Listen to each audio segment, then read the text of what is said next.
जय श्री महाकाल सभी भाई और बहनों को। कैसे हैं आप सब लोग? आशा करते हैं सब कुशल मंगल होंगे।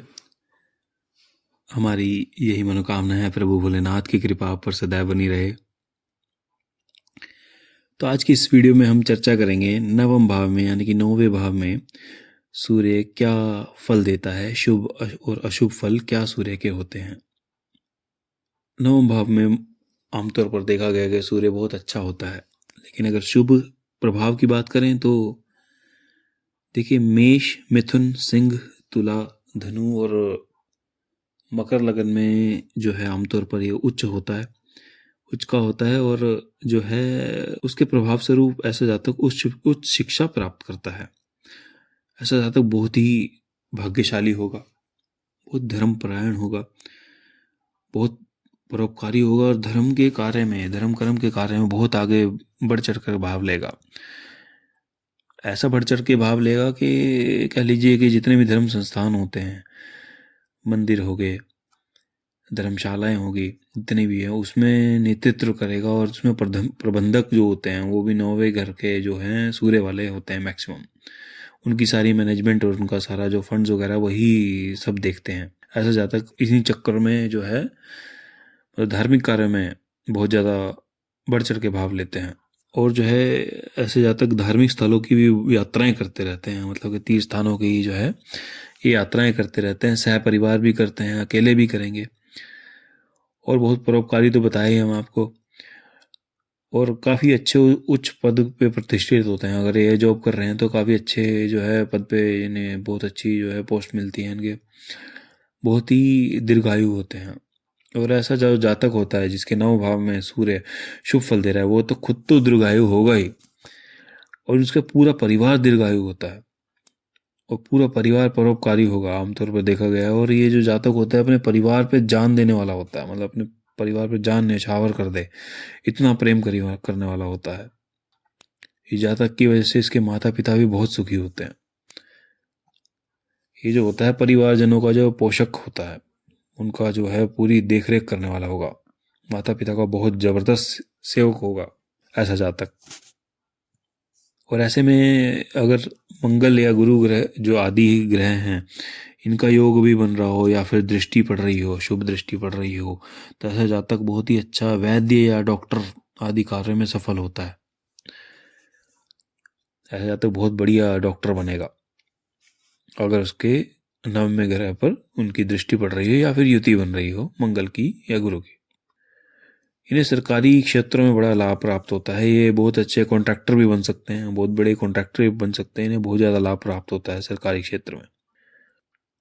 और आमतौर पर देखा गया है कि जो है बहुत धनी होते हैं, बहुत धन एकत्रित करते हैं, बहुत धन कमाते हैं अपने जीवन में और बड़ी काम में उन्नति करते हैं। ठेकेदारी वगैरह जो है और जो भी पुश्तैनी काम होता है इनके घर में, जो एंसेस्ट्रल काम चला पड़ा, हेरिडिटरी जो इनको जो धरोहर मिलती है पीछे, पुश्तैनी जो काम मिलता है इन्हें, ये उसमें भी बढ़ चढ़ कर भाग लेते हैं और उसमें भी बहुत अच्छी उन्नति करते हैं। दिन दुगना रात चौगुनी कर देते हैं। ये अपने घर को तारने वाले होते हैं, अपने परिवार को तारने वाले होते हैं, पूरी 7 पुश्तों को तारने वाले होते हैं। ऐसे व्यक्ति बहुत ही परोपकारी होते हैं। मेरे कहने का मतलब यह है कि ये जो है देश विदेश में हर जगह कहीं पर भी चले जाएं, कार्य में इनको कभी इनके कोई भी वो नहीं होता, हर कार्य में लाभ कमाएंगे ही कमाएंगे।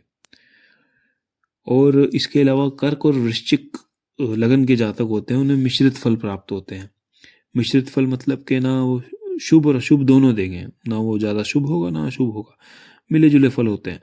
कब शुभ और अशुभ देगा वो कुंडली देखकर ही याद कर सकते हैं हम।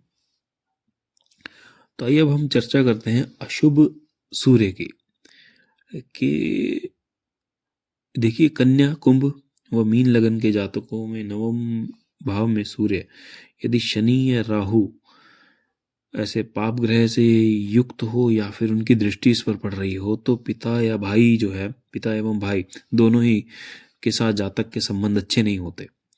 कुछ ना कुछ ग्रह कलेश रहेगा ही उनके घर में। पिता और जातक से इनके बनती नहीं है पूरी लाइफ टाइम। शारीरिक कष्ट इन्हें रहते हैं और परिवार में कलह तो रहता ही है। आर्थिक उलझनें बहुत ज़्यादा रहती हैं क्योंकि खर्चे बहुत ज़्यादा हो जाते हैं ऐसे जातक के। और इस वजह से इन्हें मानसिक तनाव भी रहता ही है। और ऐसा जहाँ तक देश के अलावा अगर विदेश में भी काम कर ले तो वो भी काम पिट जाएगा, वो भी नहीं चलेगा। ये एक बहुत बड़ी इनके साथ चक्कर है कि इनका जो है व्यवसाय कहीं पर नहीं चलता। धनहानि या भाग्य में विफलता रहती ही है। भाई बंधुओं के सहयोग में बहुत कमी रहती है। भाई बंधु भी इनके साथ ठगी ही मारते हैं, इनका नुकसान ही करते हैं। और इसके अलावा अगर हम बात करें तो अशुभ सूर्य नवम भाव में अगर शुभ सूर्य हो तो ऐसा जातक शराब आदि का सेवन बहुत ज़्यादा करता है, मदिरा का सेवन बहुत ज़्यादा करता है और अधर्मी होने के बहुत चांसेस होते हैं ऐसे जातक के। अधर्म के राह पे चलेगा, मदिरा पान अगर करेगा तो ये एक इस वजह से भी इन्हें धनहानि झेलनी पड़ती है। इसी वजह से भी इन्हें काफ़ी धनहानि होती है और यही कारण है कि इन्हें शारीरिक कष्ट भी मदिरापान या फिर इन चक्करों में इन्हें शारीरिक कष्ट भी होने के चांसेस हो जाते हैं। तो ये थी नवम भाव में शुभ सूर्य और अशुभ सूर्य के जो फलस्वरूप जो भी जातक की कुंडली में प्रभाव पड़ते हैं। तो आइए हम बताते हैं क्या उपाय किए जाएं जो सूर्य शुभ प्रभाव देने लगे। यदि आपको अपनी कुंडली में जो भी हमने वीडियो में बताए हैं ये अशुभ प्रभाव आपको दिखाई दे रहे हैं तो आप एक उपाय कर सकते हैं कि चावल, दूध या चांदी अपनी जेब में रखने से सूर्य को बल मिलता है, उसका बल बढ़ता है, तो उसके प्रभाव स्वरूप सूर्य जो है अच्छे प्रभाव देने लगता है। चावल, दूध या चांदी, देखिए दूध आप जेब में नहीं रख सकते लेकिन इसका एक जो उपाय है मैं आपको बता देता हूँ कि चावल लीजिए, पूरे चावल होने चाहिए, टोटा चावल नहीं होने चाहिए, मतलब टूटे हुए चावल नहीं होने चाहिए, पूर्ण चावल होने चाहिए सारे।